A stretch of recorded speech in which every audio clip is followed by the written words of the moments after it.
زانی نرخ و کوالیتی بەرز. شیکاری وەرزشی بە سپۆنسەری سپۆرت چێک.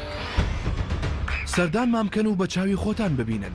هەرزانی نرخ و کوالیتی بەرز لای ئێمە. ئێمە سپۆرت چێکین.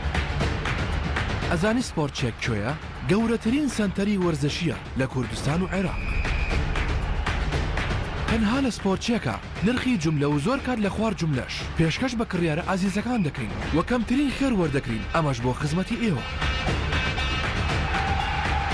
جوانی و شێکی و سەرنجڕاکێشی لە پۆشاکەکانی ئێمەدایە. بێ هیچ دوودڵی و گومانێک لە کواڵەتی کاڵەکانمان لەگەڵ ئازیزانت لە سپۆرت چێک بە کەمترین نرخ بازاڕی بکە. ناونیشان سلەیمانی شەقامی 6 مەتری نزیک بەرزە پردی کۆبانێ، تەنیش ڕێستۆرانتی لۆڤان. سپۆرت چێک هەرزانی نرخ و کوالیتی بەرز.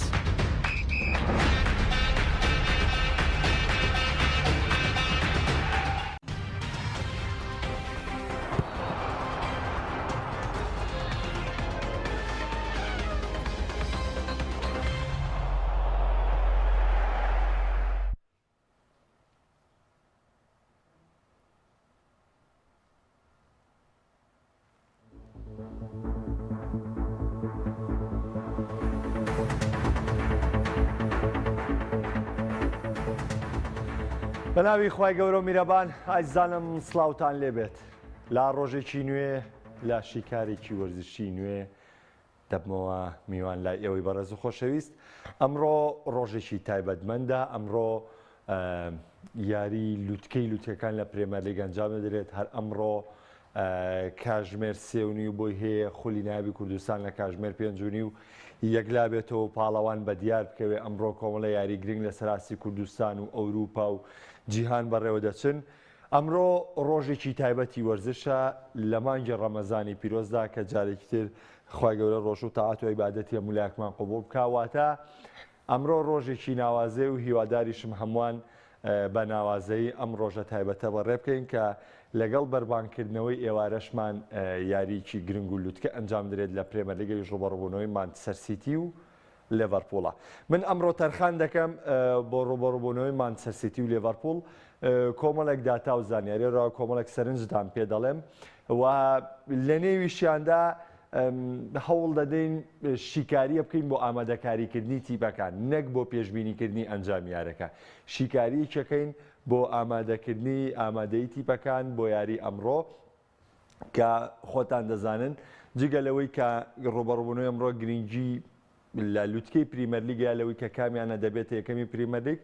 تایبەتمەندێکی تری ڕوبەڕووبوونەوەکە پێکدادانی نێوان دوو ڕاهێنەری جیهانە کە لە چەند ساڵی ڕابردوو لە 5-6 ساڵی ڕابردوو و یعنی لە 10 ساڵی ڕابردوو دەتوانین بڵین یەکێکن لەو دوو ڕاهێنەرانەی کە زۆرترین چاویان لەسەر بووە کە زۆرترین وەسف و ستایشکراون لەلایەن میدیا جیهانیەکان و بەپێی ئەو ئەنجامانەی کە دەستەبەریان کردووە گرنگترین ئەو ڕاهێنەرانە بوون کە ئێستا لە ڕکابەرەکەدا ڕوبەڕوویەک دەبنەوە. بۆیە من سەرەتا پێشەوەی باز لە مانچستەر سیتی و یاخود باز لە لێڤەرپوڵ کەم دەچمە سەر کۆمەڵێک داتا و ئاماری ڕوبەڕووبوونەوەکانی نێوان کڵۆب و گواردیۆلا و دواتر لێوەوە گفتوگۆکەمان دەست پێ دەکەین و ئێوەی بەڕێزی ژەر پرسیارە سەرنجێکتانە بوو ئێمە پێکەوە لێرە قسەی تەواوی لەسەر دەکەین.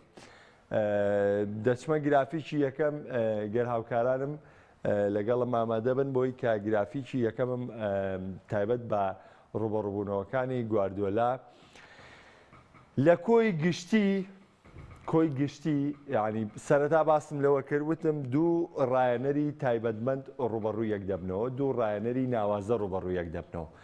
ناوازەییشیان لە ئەنجامەکانە هەیە. کڵۆب و گواردیۆلا ڕکابەریشیان سەیریکەن لە یاریەکانە هەیە، یعنی دەیبینیت کە بالفعل ئەم دوو ڕاهێنەرە دوو ڕکابەری سەرسەختی یەکن، دوو ڕکابەری بەهێزی یەکن.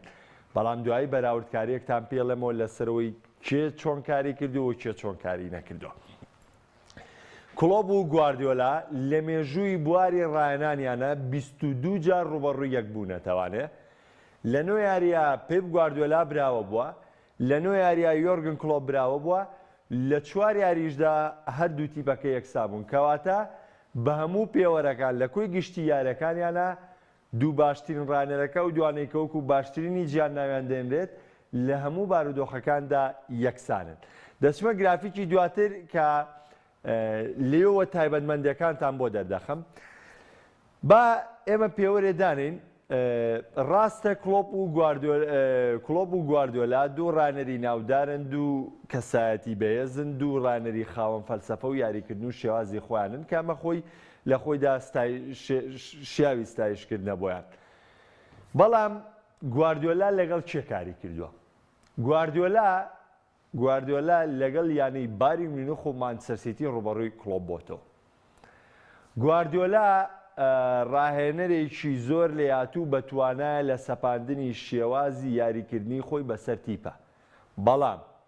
بەڵام گواردیۆلا لەسەر تیپی ئامادەتر کارەکانی دەست پێ دەکات.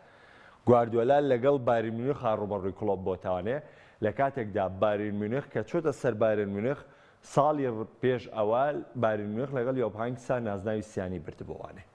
واتە گواردیۆلا تیپێکی ئامادەی وەرگرتووە بەڵام فەلسەفەی یاریکردنی خۆی بەسەردا سەپانەوە. بەڵام کلۆب چۆن بووە؟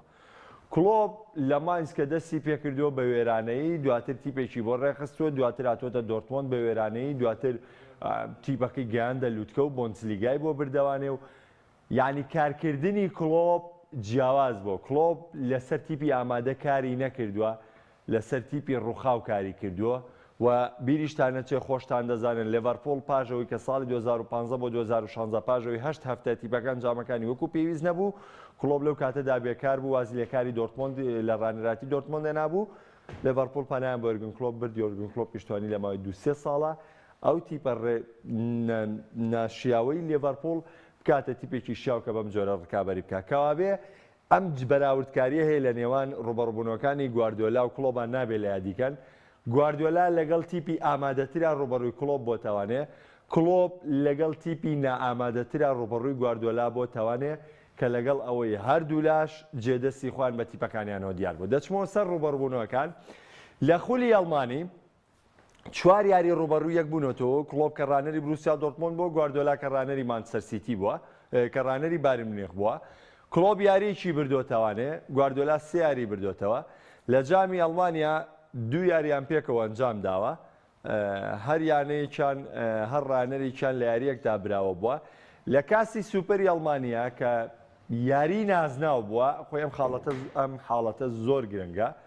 کلۆب لە یاری نازناوەکانە زەفەری زیاتری بە گواردیۆلا بردووە. لە نمونە لە 2 کاسی سوپەری ئەڵمانیا کە بردنەوەی نازناو بووە، ئەو بوو گواردیۆلا بەس لە یەکەم وەرزیا سەرکەوتوو بوو لە بردنەوەی سوپەری ئەڵمانی. لە 2 ساڵی دواتر نەیتوانیەوە جامەش لەگەڵ باری مونیخ خابرێتەوە. کلۆب سەرکەوتنی بەسەر گواردیۆلادا بەدەستێناوە لەوەی کە 2 سوپەری ئەڵمانیشی لەسەر حسابی ئەو بردووەتەوانێ. دەچمە گرافیکی دواتر.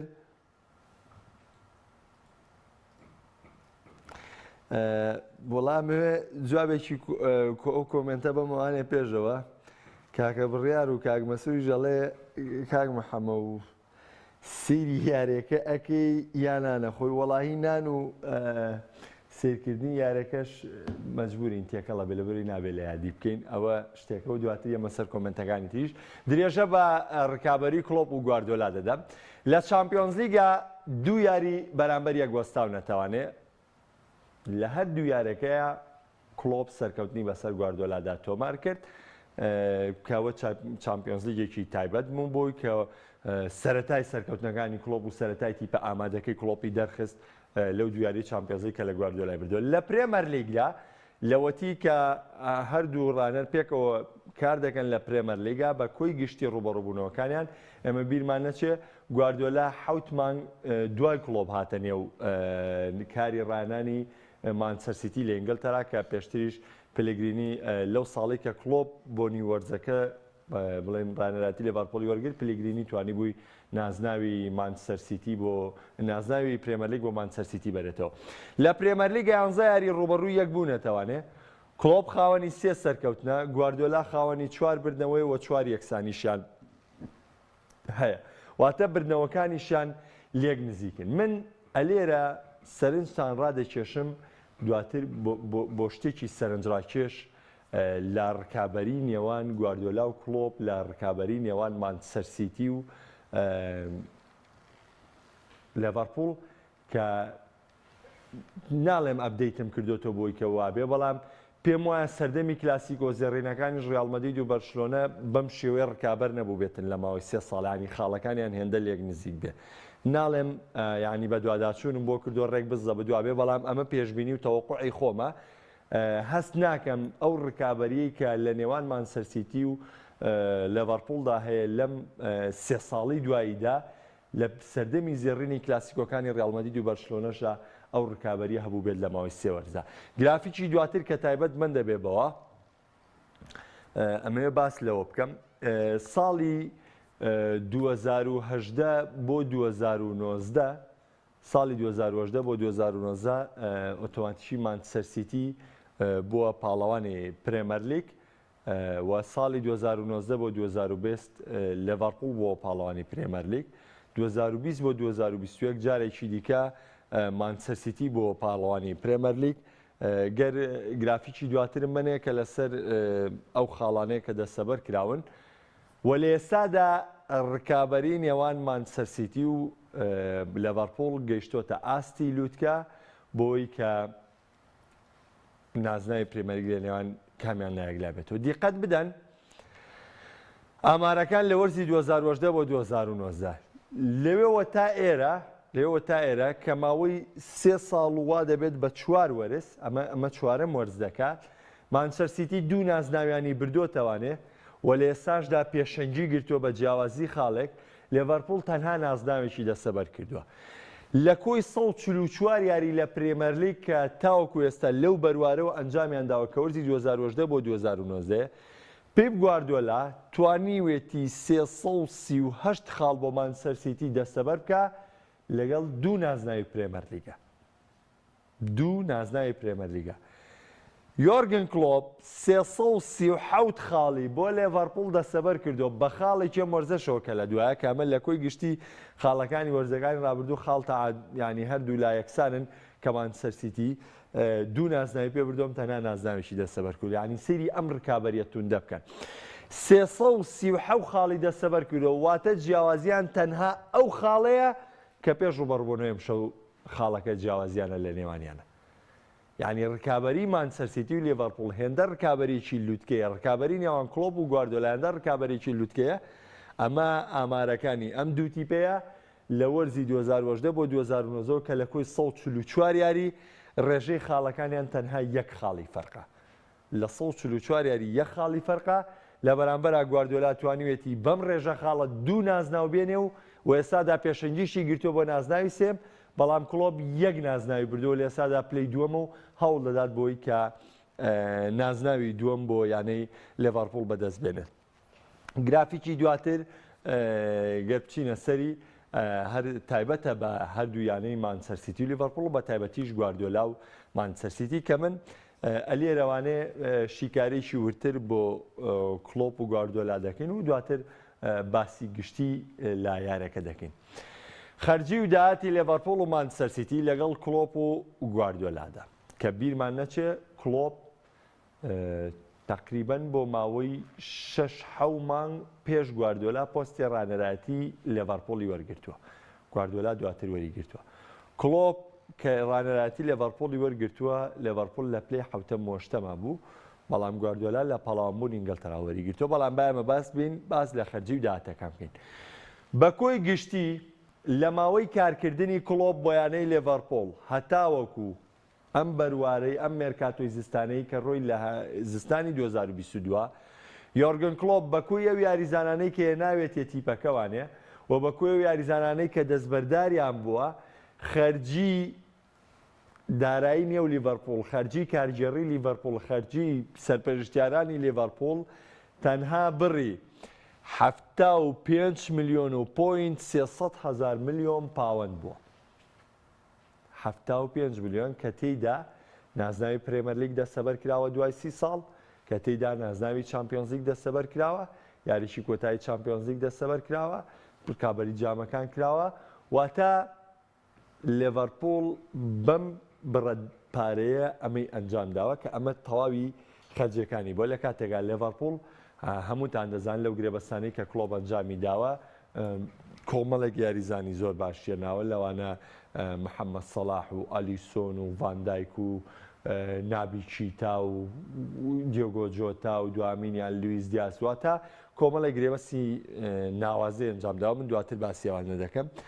خەرجی داهاتی مانچستەر سیتی لە ماوەی کارکردنی گواردیۆلادا کە مێرکاتۆیەکی لە یۆرگن کلۆب کەمترە مێرکاتۆیەکی لە یۆرگن کلۆب کەمترە لە مواتایەتی بگەن مانچستەر سیتی 527 ملیۆن و 700,000 پاوەندی لە کڕینی یاریزانان لە خەرجی داهاتی نێو کارگێڕی مانچستەر سیتی دەرکردووە بۆ یانەکەی سەرف کردووە.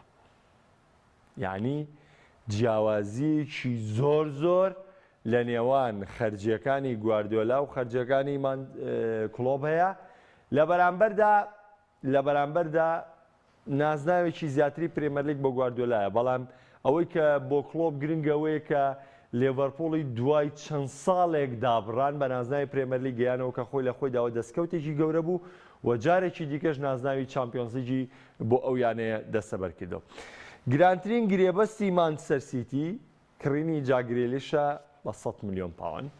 گرانترین گرێبەستی لێڤەرپۆڵ گڕینی ڤیرجڵ ڤاندایک بوو لە یانەی ساوثهامپتۆن بە بڕی 7 ملیۆن پاوەند.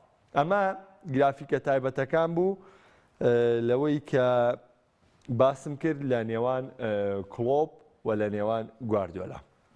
ئەوەی کە بمانەوە لێرەدا باسی بکەینەوەیەکە چاوەڕوان کراوە ئەم شەو یاری لوتکەی لوتکەکان بێ ئەتوانی ناوی یاری کۆتایی مۆندیالی لێبنی ئەتوانی ناوی یاری کۆتایی چامپیۆنز لیگی لێبنی ئەتوانی ناوی یاری کۆتایی پرێمەر لیگی لێبنی یعنی هەموو خەسڵەتێک لە یاری ئەم شەودا کۆ دەبێتەوە بە هۆکاریەوەی ڕکابەرەکە یەجگارتوندا و لە هەمان کادا لێوەشاوی لە هەردوو تیپدا هەیە بۆ سەرکەوتن یعنی بە دوای ڕێگەی سەرکەوتنی مانچستەر سیتی دا بگەڕێی دەتوانی بە چەندین ڕێگەی سەرکەوتنی بدۆزیتەوە ئەگەر بە دوای ڕێگەی سەرکەوتنی لێڤەرپوڵ دا بگەڕێ دەتوانین بە چەندین ڕێگەی سەرکەوتنی لێڤەرپوڵ بدۆزیتەوانێ. ڕەنگە بیانی شتەکان ئەگەربی بینەبابی پێشببینی ئەوانێ سەرکەوتونە بێت لەبەرەوەی ئەوەی کە گرنگە لە یاری ئەم شەودا مامەڵاکردن و جێبەجێکردنی پلانەکانی ئەم دوو ڕانەرەیە لەلایەن کەرەسەکانی بەردەستیەوە لەلایەن یاریزانەکانیەوە لەبەرەوەی ئەم دوو ڕایەنەرە ئەو دوو ڕانەرە تایبەتمەندن کە لە خولەکی یەکتا خولەچینەوە پەیوەندی تەواویان لەگەڵ خودی یاریزانە هەیە یاریزان لە تیپەکە دانابڕێ یاریزان لە یارەکە دانابڕێ لە ڕێگەی ئەم کارانەوە دەتوانن کارەکانی ڕانە لە نێو یاریگادا ئەنجامدان. ڕوبەڕووبوونەوەی مانچستەر سیتی و لێڤەرپوڵ لە مانچستەر سیتی بارودۆخێکی نەخوازراوەیە. نەخوازراوەکە لە چیدایە شکستی ڕەنگە زۆشتی لێ تێک بە لەوەی کە لە لوتکەی پرێمەرلیگ دێتە خوارەوە لەوەی کە ئەو ئاستەنگەی لاری ئەتلەتیکۆ تووشیان لە یاری چوون بەم شکستەی لە دەستدانی پێشەنگی پرێمەرلیگەوە بچێتە ناو بارودۆخی یاریگای واندا میترۆپۆلیتانەوە ئەمە کارێکی زۆر زەحمەت دەبێت بۆ تیپەکەی گواردیۆلا لەبەرەوە من بڕوام وایە ئەمڕۆ مانچستەر سیتی هەموو هەوڵێکی بۆیە کە لەم یاریەدا شکست نێنێ ئەگەر بە یەکسانبوونیش بێتە دەرەوانێ گرنگە بۆ مانچستەر سیتی لەبەری بیرمان نەچێ مانچستەر سیتی کەلێنی هەیە یعنی یاری نەکردنی ڕۆبن دیاس کە سەرڕاوی ئاماژە بۆ دەکرێت لە پێکان چاک بۆتوانێ بەڵام لە پێکانیش چاک بوو بێتوانێ نەبوونی ڕۆبن دیاز لە کۆتاییە هەر کەلێنە بۆ مانچستەر سیتی هێشتا یاریکردنی واڵکەر لە پێگاتی سەرکی 100% دڵنیانە ئەمەش کەلێنێکی دیکەیە بۆ مانچستەر سیتی لەبەرەوە بڕوام وایە ئەگەر ئەمڕۆ مانچستەر سیتی بۆ یەکسانی ژیاریکە ئەوە براوە یاری ئەمڕۆ دەبێت بەرامبەر بە لێڤەرپوڵ لە بەرامبەردا لێڤەرپوڵ بارودۆخێکی زۆر ئامادەی هەیە بارودۆخێکی زۆر دەرونی ئارامی هەیە تەواوی یاریزانەکانی ئامادەن هەموو لە بارودۆخێکی ئارامدان محەممەد سەلاح باز لەوە دەکا کە لەگەڵ هاندەران و یاریزانەکانە گفتوگوۆیەوەی کردو کە دەیەوێت لە وەرزی ئەمساڵ پرێمەر لیگ و چامپیۆنز لیگ بەیەکەوە بێتەوە کامە دەستکەوتێکی تایبەتمەندە زۆرێک لەوانەی ئینگلتەرا ئارەزووی دەکەن کام کارە بەیەکەوە ئەنجامدەن لە بەری بیرمان نەچێ پرێمەر لیگ بەهێزترین خولی جیانە لێڤەرپوڵ تەواوی یاریزانەکانی شامەدە لەگەڵەمە لێڤەرپوڵ لە بارودۆخێکی هێمنی تردا لە چامپیۆنز لیگە لە یاری چووندا بە 3 گۆڵ لە بەنفیکای بردوتەوە ڕۆژی چوارشەمەش لە هەرکێکی ئاساندا میوانداری بەنفیکا دەکاتەوانێت لە چامپیۆنز لیگ تا ڕادێگەشتنیشی بە چوارگۆشەی زێڕین یەکلا کردوتەوانێ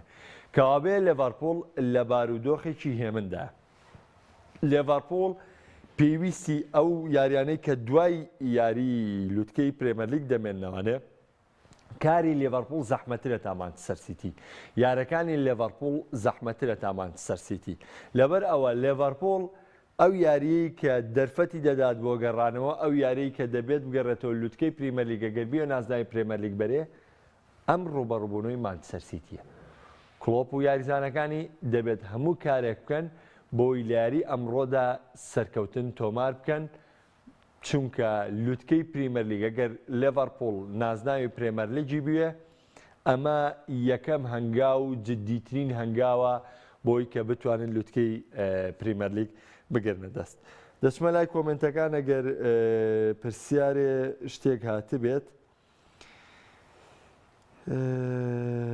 بەشێک لە کۆمەڕۆ نازانم کاکدەبارەوە چەند ڕۆژە دەڵێت دەنگەکە تەواو نییە بەس ئەو گەوگلەیی هەیە ئەڵێ کاک محەمەی بەڕێز پێ دوایە هێرشبەرانی کامیانە زیاتر بۆیان خۆیان دەسەلمێنە لە یارەکەدا بردنەوە بەیانەکەیان بەدەستبێنن وەڵا وەکو هێرشبەران ئەگەر باسیکەی پێم وایە کاریگەری هێرشبەرەکانی لێڤەرپوڵ زیاترە ئەکتیڤی یاریزانەکانی لێڤەرپوڵ زیاترە بەڵام ئێمە بیرمان نەچێ چی لیڤەرپوڵ چی مانچستەر سیتی لە هێڵی پێشەوە خاوەنی ئەمان خەسڵەتی یاریکردنن یعنی یەکێک لەو پرسیارانی لە ماوەی ڕابردوو ژاراستەم کرابوو بۆی کە مانچستەر سیتی هێرشبەری نییە لێڤەرپوڵ هێرشبەری زۆرە نەکاکە وا نییە ئەمە لە چوو دێنی خەسڵەتی یاریکردنی محەممەد سەلاح و ڕیاض محرز یەک خەسڵەتی یاریکردنە خەسڵەتی یاریکردنی ڕەحیم ستێرلینگ و سێدیۆمانی و محەممەد سەلاح یەک خەسڵەتی یاریکردنە گابرێل خیسۆس و دیۆگۆ جۆتا و فێرمینۆ یەک خەسڵەتی یاریکردنە گرێلی شومانی یەک خەسڵەتی یاریکردنە تۆ بە چی پێوەرێک یاخود بە چی منطقێک دانیشی ئەم بە هێرشبەر حسێب بکەیتەوە بە هێرشبەر حسێب نەکەی شتیوا جێ نابێتەوە یعنی ئەمە هەردووچیان هەردوو یانەکە خاوەنی یەک خەسڵەتی یاریکردنی هێرشبەرین وەکو ئەکتیڤیش ئەگەر باسی بکەی من پێم وایە توانای ئەکتیڤی هێرشبەرانی لێڤەرپوڵ زیاترە تا توانای ئەکتیڤی هێرشبەرانی مانچستەر سیتی و کاری لە پێشینەی سیتی ئەو ڕۆڵەیە کە دیبروین و بەرناردۆ سێلڤا لە ناوەندی یانەکەدا دەیجێڕن ئەمڕۆ دوو عەبقەری تۆپی پێ یاری ئەکەن بەڵام بۆ مانچستەر سیتی دەبێت ئەمڕۆ کاکسۆران بڕۆی وایە ئەمڕۆ مانچستەر سیتی براوە دەبێت کاک مەسرور هەمان ئەو وتەی من باسم کرد بارودۆخی ئارامی لێڤەرپوڵ و بارودۆخی ئەوەی کە مانچستەر سیتی ماندوو یاری ئەتلێتیکۆ مەدریدەوە جگە لەو ژیارێکی تری ماندووکەرتری لە پێشە نەک بۆ بردەوە یعنی بۆەوەی کە هەوڵی لێڤەرپوڵ لە میارەدا بۆ بردنەوە زیاتر بێت تا مانچستەر سیتی کاکسیڤانە و لێریەڵێ کاک محەمەوە بەڕای تۆ کامیان براوە دەبن وەڵی من وەکو ئاماژەم پێکرد ئەم یاریە یاری پێشبینی نییە لە بەروی ینی دوورە لە پێشبینیەوە بەڕاستی هەردوو تیپ کەرەسەی بردنەوەیان لە بەردەمایە بەڵام من بە یەک دۆخە ئەشکێنمەوە بەلای لێڤەرپوڵە بەو دۆخەی کە ئەم ئەگەرانە هەیە بۆی کە مانچستەر سیتی هەوڵ بۆ یەکسانی بە هەرچەنە گواردیۆلا ڕانەرێکی پێداگرێت لە سەرکەوتن ینی من بەس لەم بیر و بۆ چوونەوە ینی ئەشکێنمەوە بەلای لێڤەرپوڵە ئەینا بە بڕوای من یاریەکی 100% بۆم دوو تیپە لەبەرەوەی کەرەسەی یاریکردن و شێوازی یاریکردن و ڕکابەریکردنیان لە 4 ساڵی ڕابردووشدا ئەی سەلمێنێ ئەم دوو تیپە ڕکابەرێکن کە ئەو نەوەت خولەکەی یاری جیاوازیان دەرەخە نە محەممەد و نە فلانکەس و نەفی سارکەس ناتوانێت ئەم جیاوازی نێوان لێڤەرپوڵ و مانچستەر سیتی دەربخان لەبەرەوەی ئامارەکان بۆ سەلماندوێتی کە ئەم دوو تیپە ڕکابەری ڕاستەقینان ئەم دوو تیپە لێک نزیکن و ئەو نەوەت خولەکەی یاری تابەتمەند دەبێ بۆیان کاگاکۆڵێ بەڕای من گواردیۆلا خولی ئینگلیزی بانە با مویم نییە چونکە کارژێڕی بۆ خول لیان هێنا وڵای کاگاکۆ ئەوە دڵنیان نییە لەوە ئایا گواردیۆلا بۆ بردننی چامپیۆنز لیگ هێنراوە یاخود گواردیۆلا بزەبت بۆ هێنراوە کە مانچستەر سیتی بکاتە تیپێکی تۆکمە کە خاوەن ستایلی یاریکردنی تایبەتی خۆی بێ. من زۆر جاریش باسیەوەم کردووە کە گرنگە و ڕانەرە چۆن گرێبەستی لەگەڵ مانچستەر سیتی کردووە کە من لەو بڕوایم گواردیۆلا بۆ گرێبەستی لەگەڵ سیتی کردوێ کە بیکاتە خاوەنی تیپێکی تۆکمە کە ڕکابەری بکات وە لە مەشا تەواو سەرکەوتوو بوو ئەو تیپی بۆ مانچستەر سیتی دروست کردووە. کاکشکار بڕوای وایە یارینەکردنی ڕۆبن دیاز کاریگەری زۆری دەبێت بەڵێ بە دڵنیاییەوە ڕۆبن دیازێکی لارە چەکە کاریگەرەکانی گواردیۆلا. کاکچێنەر ئەڵێ ئەگەر حەکەم بێ لەو کارێ نەکەن دوای ئیتیحاد لێبوردم کات ئەوە کڵۆپ ئەیباتەوە ئەوە با سەرنجی خۆ بێ. کاگیورای مەڵێ ئەگەر مانچستەر سیتی بیباتەوانێت تا ڕادێکی زۆر نزیک دەبێتەوە ئەروەڵا من پێم وایە ئەگەر مانچستەر سیتی ئەمیاریە بەرێتەوانێ ١٧ لە بردنەوەی نازناوی پرێمەر لیگ نزیک دەبێتەوە لەبەر و کاتە جیاوازەکە دەبێتە 4 خاڵ دەرفەتیەوە دەبێتە سیتی ئەگەر یاریکیش بدۆڕێنێ کێشەی نەبێ. من بیرتان نەچێ باسم لەوە کرد یاریە ماوەکانی لێڤارپوڵ قورسترە تا مانچستەر سیتی لەبەرەوە بەڕاستی ئەم یارە گرنگە بۆ دوو تیپە. مستەفا ئەڵێ لیڤەرەی باتەوە. ڕۆمانی سروش زۆر سپاس دەکەم کاکە ڕۆمانجان. کاکستار ئاسکەری ئەڵێ لە ڕووی هێرشبەری لیڤەرپوڵ وەک سەری ڕم باشترن. وەک سەری ڕم باشترن بەڵامەوەی کە هێرشبەری سەرە ڕمە تەنها فێرمینۆیە وەک چۆن مانچستەر سیتیش گابرێل خیسۆسیە. ئەمە بیرمان نەچێت گابرێل خیسۆس پێشەوەی بێتە مانچستەر سیتی و ژێردەستی گواردیۆلا هێرشبەرێکی سەرە ڕمی ناوازە بووە. لاوێکی سەرە ڕم بووە کە ناوازە بووە بە هەمان خەسڵەتی فێرمینۆە. لەبەرەوە من پێم وایە پێنجەی هێرشبەری سیتی ڕێگوەکو پێنجەی هێرشبەری مانچستەر سیتین ئەمە جگە لەوەی لیڤەرپوڵ تازە هێرشبەرێکی دیکەی بۆ زیابووە کە هیچ لویس دیازە لە مەرکاتۆی زستانە پەیوەندی بە تیپەکەوە کردووە. یعنی وەکو سیتی نیە دیاری یاریزانەکانی لە سەرەتای وەرزە و لەگەڵ یابن.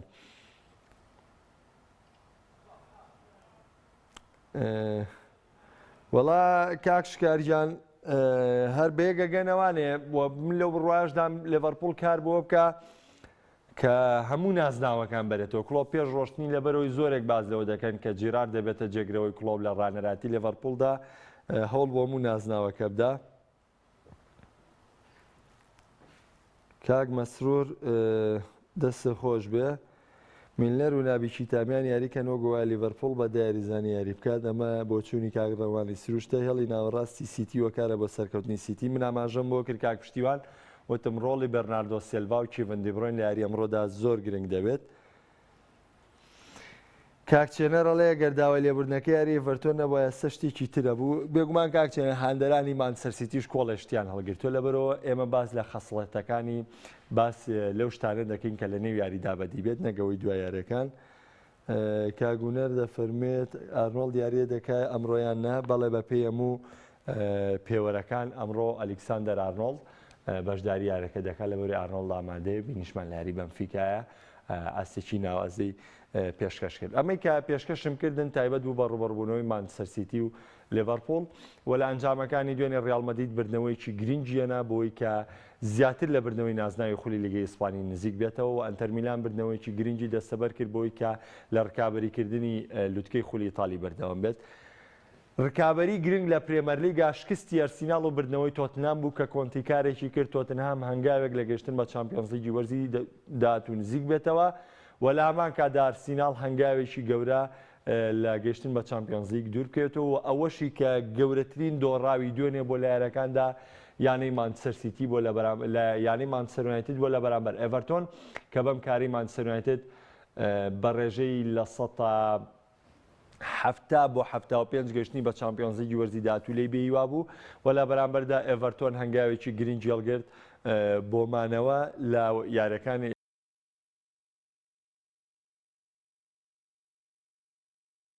کردنی مانەوەی بدات و کۆتاشت دەمەوێت کە بڵێم ئەمڕۆ کاژمێر سێونی و دوو یاری گرنگی سەرجەم یاریەکانی خولی ناوی کوردستان ئەنجام دێت هەفتەی 28 کە تێیدا سیروانی نوێ دەبێتە میوانی شێروانە و سیروانی نوێ نزیکە لەوەی نازناوەکە یەکلا بکاتەوە هەندرێن لە یاریەکی گرنگدا دەبێتە میوانی شەقڵاوە و لە یەکێک لە گرنگترین یاریەکان سەیسایق و پێشمەرگە لێری ڕوبەڕوو یەک دەبنەوە لە هەمان کاتە یانەی هەولێریش میوانداری لە یانەی چەمچەماڵ دەکات کە ئەمە تەواوی یاریەکانی ئەمڕۆیە ئایزانم گەشتی شیکاری وەرزشی ئەمڕۆم پێشکەشکردن تاسپی بە خواتان ئەسپێرم خواتان لەگەڵ بێ. سپۆرتچێک هەرزانی نرخ و کوالیتی بەرز. شیکاری وەرزشی بە سپۆنسەری سپۆرت چێک. سەردان مامکەن و بە چاوی خۆتان ببینن هەرزانی نرخ و کوالیتی بەرز لای ئێمە. ئێمە سپۆرت چێکین. ئەزانی سپۆرت چێک کوێیە؟ گەورەترین سنتەری وەرزشیە لە کوردستان و عێراق. تەنها لە سپۆرت چێکە نرخی جملە و زۆر کات لە خوار جملەش پێشکەش بە کڕیارە ئازیزەکان دەکەین وە کەمترین خێر وەردەکرین ئەمەش بۆ خزمەتی ئێوە. جوانی و شێکی و سەرنجڕاکێشی لە پۆشاکەکانی ئێمەدایە. بێ هیچ دوو دڵی و گومانێک لە کوالەتی کاڵەکانمان لەگەڵ ئازیزانت لە سپۆرت چێک بە کەمترین نرخ بازاڕی بکە. ناونیشان سلەیمانی شەقامی 6 مەتری نزیک بەرزە پردی کۆبانێ تەنیش ڕێستۆرانتی لۆڤان. سپۆرت چێک هەرزانی نرخ و کوالیتی بەرز.